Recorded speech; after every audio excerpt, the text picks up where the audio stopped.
बिस्मिल्लाहिर्रहमानिर्रहीम। ये आज हम नेक्स्ट एक्सरसाइज को डिस्कस करेंगे। नेक्स्ट एक्सरसाइज हमारे पास 1.4 है। तो जैसे कि हमने इससे पहले जो चीज़ें थी एक्सरसाइज से पहले वो हमने पिछली वीडियो के अंदर डिस्कस कर ली हैं। अभी हम एक्सरसाइज को डिस्कस करेंगे। अब देखें, ये पूछ रहा है show that which of the following matrices are comfortable for multiplication. तो कौन कौन सी मैट्रिसेस की हम मल्टीप्लिकेशन कर सकते हैं। देखें ए का ऑर्डर क्या है,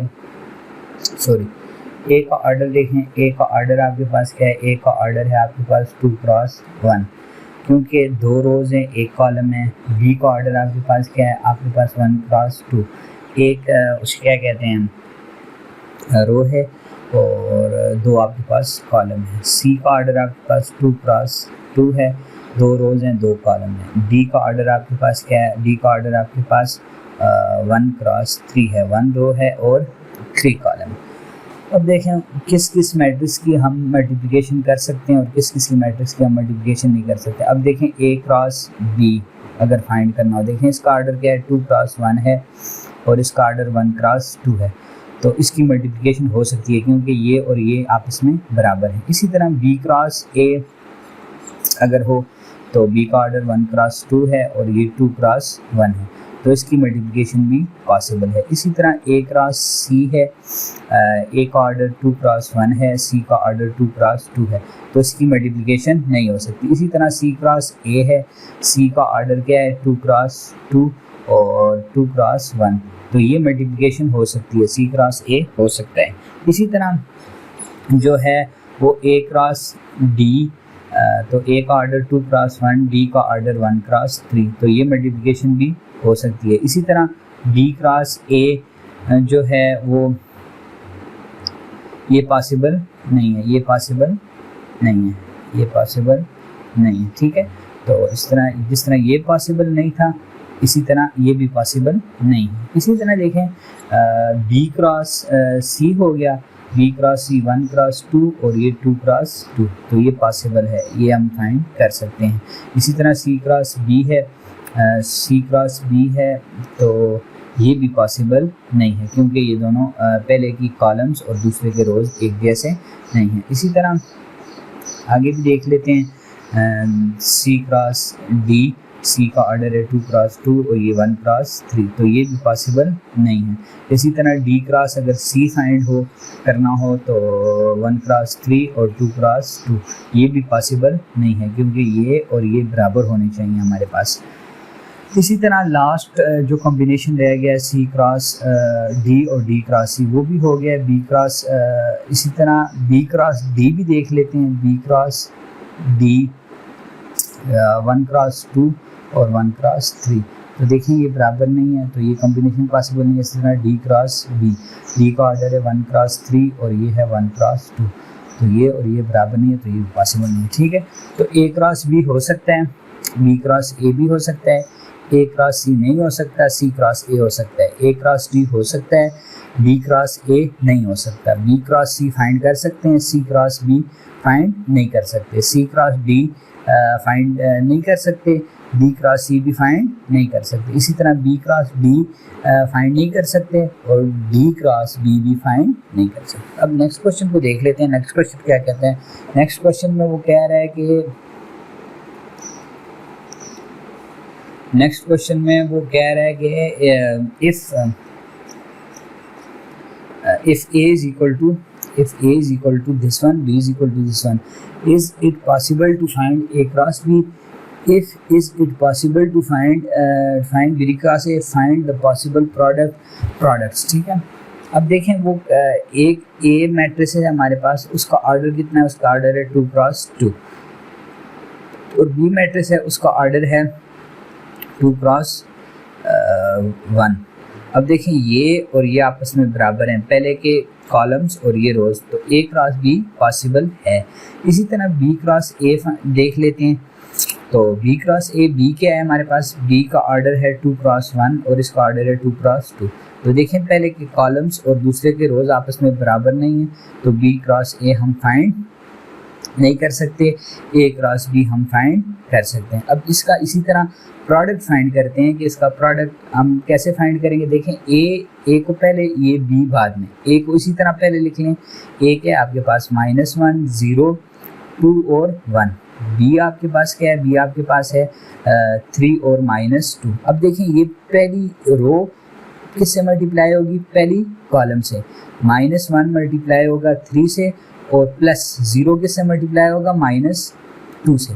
इसी तरह ये देखें, अब आगे अगर दूसरा कोई कॉलम होता तो ये एक एलिमेंट बन जाता और इसको अगले के साथ मल्टीप्लाई करते, वो उसको इधर लिखते। अब ये दूसरा कॉलम नहीं है तो इधर कुछ भी नहीं लिखेंगे। अब नीचे आ जाएं, देखें 2 को मल्टीप्लाई करेंगे किसके साथ, 3 के साथ, और 1 को मल्टीप्लाई करेंगे -2 के साथ, ठीक है। अब इसको सॉल्व करें तो ये आपके पास आ जाता है -3 और +0 और 6 -2, तो ये आपके पास बन जाएगा -3 और 4। तो ये आपके पास रिजल्टेंट मैट्रिक्स आ गई है ए क्रॉस बी की। ए क्रॉस बी, अब देखें ए का ऑर्डर क्या था, 2 क्रॉस 2 और इसका ऑर्डर था 2 क्रॉस 1, तो ये कॉलम और ये रोज बराबर थे, इस वजह से हम इनको मल्टीप्लाई कर सकते थे। अब रिजल्टेंट मैट्रिक्स का ऑर्डर ये होगा, पहले के रोज और दूसरे के कॉलम। देखें इसका ऑर्डर कितना है, 2 क्रॉस 1 है ना, तो इस तरह इसका ये ऑर्डर मिलेगा। अब नेक्स्ट क्वेश्चन देखें, given that a is equal to b is equal to c is equal to d is equal to this one, find a b and C D. A और बी को multiply करना है और सी और D को आप multiply करना है, जिस तरह इधर मल्टीप्लाई किया इसको उस तरह मल्टीप्लाई करना है। Let a is equal to this one, b is equal to this one, find a b, does b a exist। अब देखें इसका ऑर्डर कितना है, 1 2 3, 3 क्रॉस 1, 3 क्रॉस 2 ए का ऑर्डर है, और बी का ऑर्डर देखें, बी का ऑर्डर कितना है, 2 क्रॉस 2। अब देखें ये और ये बराबर हैं, ए क्रॉस बी आप फाइंड कर सकते हैं। इस तरह अगर बी क्रॉस ए फाइंड करना हो, बी क्रॉस ए, बी का ऑर्डर कितना है, 2 क्रॉस 2, और ए का ऑर्डर कितना है, ए का ऑर्डर है आपके पास 3 क्रॉस 2। देखें ये और ये बराबर नहीं है, तो इस वजह से ये आपके पास बी क्रॉस ए ये डजंट एग्जिस्ट करेगा, ठीक है। इसके साथ अगला क्वेश्चन देखें, if a is equal to this one, b is equal to this one, then show that a b is not equal to b है। तो अब सब आपने पहले केस को मल्टीप्लाई करना है, a b को मल्टीप्लाई करना है, फिर b को पहले लिखना है और a को बाद में लिखना है, उस तरह मल्टीप्लाई करना है, तो ये दोनों आपस में बराबर नहीं होंगे। इसी तरह एक क्वेश्चन है, if a is equal to this one, find a into a, तो a को a के साथ आपने मल्टीप्लाई करना है, इस तरह a into a, पहले a को लिखना है 1 1 0 0, फिर इस तरह लिखना 1 1 0 0, तो इसको आपने मल्टीप्लाई करना, 1 1 जार 1, फिर ये 1 0 जार 0, फिर ये इसको इसके साथ ये देखें 1 1 जार 1 और ये 0, ठीक है। फिर इस तरह ये 0 मल्टीप्लाई करेंगे, इधर भी 0 आ जाएगा, इधर भी 0 आ जाएगा, तो ये आपके पास a क्रॉस a आ जाएगा। इसी तरह जब अगला क्वेश्चन देखें, if a is equal to this one, b is equal to this one, is a cross b is equal to b cross, तब पहले आपने मल्टीप्लाई करना है a क्रॉस b को, फिर b को पहले लिखना है, b क्रॉस a फाइंड करना है। आपने देखना है आया ये बराबर हैं, ये बराबर नहीं, इनको आप खुद सॉल्व करके चेक कर लें कि आया ये बराबर हैं या नहीं बराबर। अब नेक्स्ट क्वेश्चन देखें, if a is equal to this one, b is equal to this one, c, find a b into c and a b c। देखें पहले किसको मल्टीप्लाई करना है, ए बी को, और फिर उसको पोस्ट मल्टीप्लाई करना है किसके साथ, सी के साथ, फिर आपने बी सी फाइंड करना है और उसको आगे प्री मल्टीप्लाई करना है किसके साथ, ए के साथ। ये A B into C and A B C ये भी फाइंड करना है। Determine whether this is equal to this one, आया ये बराबर हैं या नहीं है, बराबर हैं तो बता देंगे, नहीं है तो फिर भी बता देंगे। Interpret which law of multiplication this result shows, तो ये associative law of multiplication है आपके पास, ये associative law of multiplication है ये सारा आपके पास, ठीक है। फिर उसके बाद अगले क्वेश्चन में क्या कहते हैं, verify that this for the following, तो ये आपके पास डिस्ट्रीब्यूटिव लॉ ऑफ मल्टीप्लिकेशन और एडिशन है। पहले आपने बी सी को ऐड करना है, फिर ए के साथ मल्टीप्लाई करना है, ए को पहले लिखना है, ठीक है, फिर ए और बी फाइंड करना है, फिर ए और सी फाइंड करना है, दोनों को जमा करना है, फिर बताना है आया ये बराबर है या नहीं है। Let identity is equal to this one, A is equal to this one, B is equal to this one, find A I, पहले ए को लिखना है, फिर इसको लिखना है, दोनों को मल्टीप्लाई करना है, फिर पहले b को लिखना है, फिर इसको लिखना है, तो इसको मल्टीप्लाई, तो आपके पास ये आएगा a इंटू आई, वो आपके पास a आएगा, b इंटू आई वो भी आपके पास क्या आएगा, b आएगा। क्यों? क्योंकि ये मल्टीप्लिकेटिव आइडेंटिटी है, किसी भी मैट्रिक्स को मल्टीप्लिकेटिव आइडेंटिटी के साथ मल्टीप्लाई करें तो वही मैट्रिक्स आती है। Prove that a is equal to this one, b is equal to this one, A plus B का whole transpose is equal to A transpose plus B transpose, ठीक है, and A minus B whole transpose is equal to A transpose minus B transpose. अब देखें ए और B आपको उसने दिए हुए हैं, ए किसके बराबर है, ए बराबर है 3, 2 और 1, और बी किसके बराबर है, बी बराबर है -3, 4 और 2। अब आपने फाइंड कर करना है ए प्लस बी का whole transpose is equal to A transpose plus B transpose. अब पहले आपने ए और बी को ऐड करना है, ए प्लस बी आपके पास क्या आ जाएगा, ए प्लस बी आपके पास आ जाएगा 0, 6 और 3, ये आपके पास ए प्लस बी आ गया। अब इसका आप ट्रांसपोज लें, इसका क्या लें, इसका जब आप ट्रांसपोज लेंगे तो ये आपके पास ये बन जाएगा, देखें ये एक कॉलम है, ये रो बन जाएगी 0, 6 और 3, ये बन गया। अब ये हमने सिर्फ इसकी लेफ्ट हैंड साइड सॉल्व की है, राइट हैंड साइड सॉल्व करते हैं। ए ट्रांसपोज आपके पास आ जाएगा 3, 2 और 1, और बी ट्रांसपोज आपके पास आ जाएगा -3, 4 और 2। अब A transpose plus B transpose ये आपके पास आ जाएगा, देखें ये और ये आपस में ऐड हो जाएंगे, 0 हो जाएगा, ये 6 हो जाएगा और ये क्या हो जाएगा, ये आपके पास 3। तो देखें ये राइट हैंड साइड और ये लेफ्ट हैंड साइड, ये दोनों आपस में क्या है, आपस में इक्वल है, ठीक है। इसी तरह आपने ये क्वेश्चन भी सॉल्व करना है, पहले दोनों को सब्ट्रैक्ट करना है, फिर उसका ट्रांसपोज लेना है, फिर एक का ट्रांसपोज लेना है, दूसरे का ट्रांसपोज लेना है, उनको आपस में सब्ट्रैक्ट करना है। देखें सी ये डी ये भी ऊपर वाले की तरह सवाल है, ये भी आप खुद कर सकते हैं। 12th क्वेश्चन है, if A is equal to this one, B is equal to, show that A B transpose is equal to B transpose A transpose. तो ये क्वेश्चन मोस्ट इंपॉर्टेंट क्वेश्चन है, ये बोर्ड के पेपर में ये जो question है ये बोर्ड के पेपर में लाजमी आता है, ठीक है। तो इसको जनरल से आपको व्यू दे देता हूँ, ए इंटू बी का whole transpose is equal to B transpose into A transpose.